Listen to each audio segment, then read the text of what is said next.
Morning, top of the morning, back at it again with another one.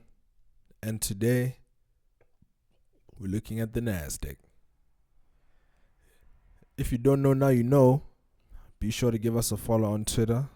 The handle is SCHMDII. I repeat, SCHMDII. And we'll be posting everything charts, beyond the charts, free signals, and it's just a place to talk. If you're trying to link up, talk charts, I'm always down to have a good convo. So today we're on the 15-minute chart. Had a bit of consolidation between Asian session and London. I'm just gonna throw on the sessions indicator quickly so that we have a visual. Had a bit of consolidation. London took out the highs from the Asian range, but then came New York. New York opened up and we purged the low of the Asian range as well as London session, and then we proceeded to move bullishly. I'm just gonna take off that session indicator quickly. Pretty straightforward day. We got the liquidity purge around about 8:30. Took out the relative equal lows. You can see how it's roughly consolidating in that area. You'd have a large number of stop loss orders over there. People buying, looking for the trend to continue bullish. As you can see from the previous day, we had a bullish move, But now consolidation. We ran those lows, pushed up 1, 2, 3. This third candle here, it took out the short-term highs. It's gonna mark that out for us. We took out these short-term highs, then retraced down into the fair value gap that formed after the liquidity sweep occurred, and then we began to push to the upside. A thing that I like to do to help me determine my take profit levels is to plot a projection fib on the manipulation leg that pierced the liquidity prior to price displacing to the upside. So I'm just going to do this quickly. Grab my fib. I'm going to attach it to the low, extend it over to the opening price here. Just put it like so. All right. I'm going to switch out the template to AMD fib. It's just a personal selection for me for what I use. I might make it available to everyone if you want it. Just let me know in the comments and I'll put it out. So I'm just tracking from the opening price of this candle up to that absolute low there. That's the manipulation leg, and I'll be looking to take profits at the -2 to the -2.5. Would you look at that? Probably random. Very random. Ultimately, I target the -4, but for partials, especially if I'm projecting in an area where there is no prior price action for me to plot liquidity levels off of, I'll reach out to this fib, this projection fib, and then it'll give me an idea of where profits could be. It's kind of scary how accurate it is, but I'm grateful for this information and I hope it'll serve you well. I'm just gonna show my settings on the screen quickly for anyone interested. These are the points that I have. The -2.5 and the -2, that's where I'll look to take my first partial if I'm in an area where there is no prior price action, like with this instance here. We're currently pushing up on new all-time highs. So the Nasdaq way. -4 is where I look for trade terminus. But yeah, you can just pause the screen, take a look at that, and then that's that on that. So just move this to the side, the projections. Again, I'm tracking from the open of this candle, this consecutive series of down close candles up until the absolute low. I like putting my standard deviation projection fib on the price leg that runs the sell side liquidity, since in this case we bullish. If we were bearish and we did the opposite, that price leg that ran the buy side liquidity, that's where I would attach my fib from the high to the opening price of the range of candles that pierced the buy side, projecting standard deviations from -1 to 2.5 to the downside if we bearish. In this case, we bullish, so it's projecting to the upside. And you can see how beautifully we got into that area. And yeah, People took profits or added on to positions. Technical sciences. So we have our consolidation that we've identified prior to the New York session. I'm just going to put that there for 10.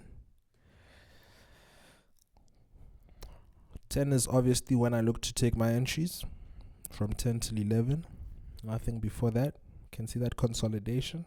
We took out the sell side liquidity, took out short-term highs, came back down into a fair value gap, buy side inefficiency, sell side imbalance. You can see how this candle there, the high of this candle, the body of that candle, and the low of that candle formed this gap here, this range, where price is inefficiently delivered.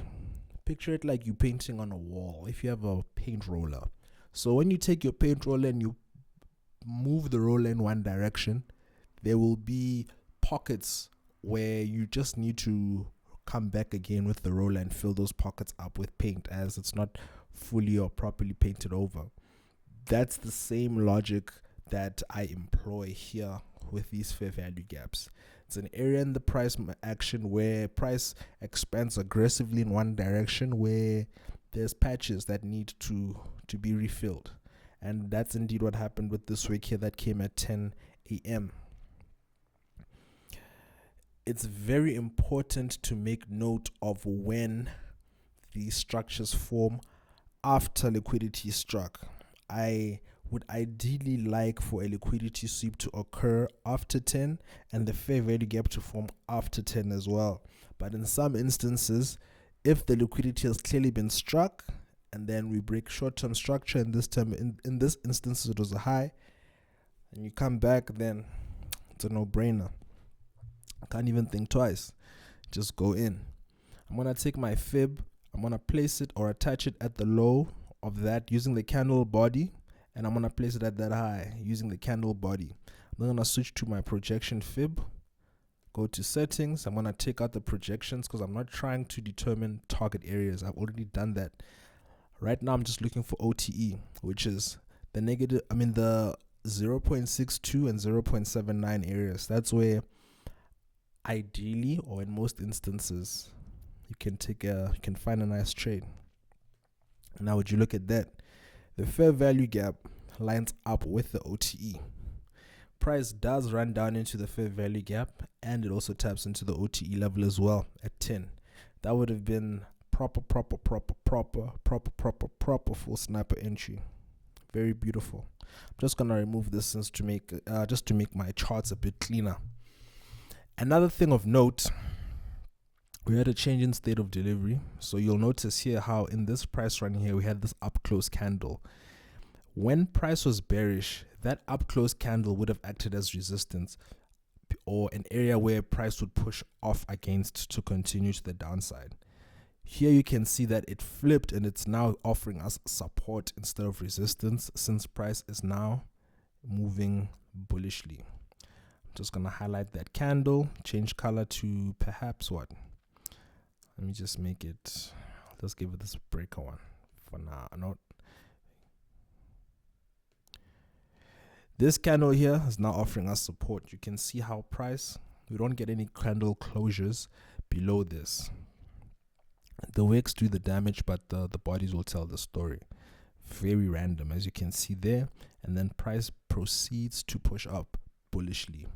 We had two opportunities, or if we're looking at the 15-minute chart, we had an opportunity there to go to enter long. We also had an opportunity there to enter long as well, before price obviously began to push up in the opposite direction, where if we measure from the top of that fair value gap to the absolute high, we had a price movement of 187 points.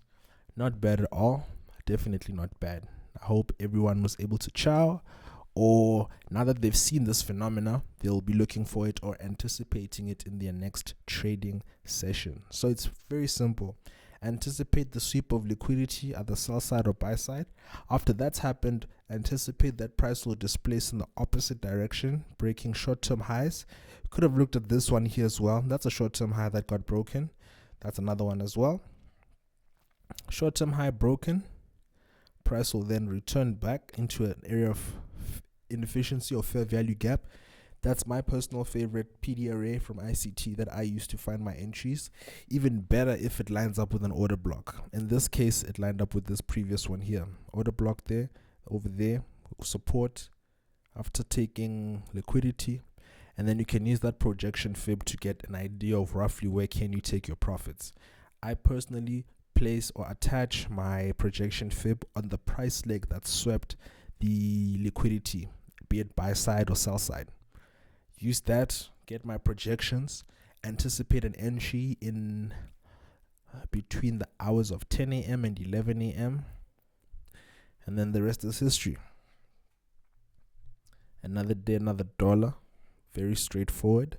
And I just hope you're noticing the pattern in these setups. Hope you're noticing the pattern or the recurring nature of certain elements of it. For the rest of the year, we're going to continue studying this phenomena, or more specifically this hour, the 10 to 11 a.m. window.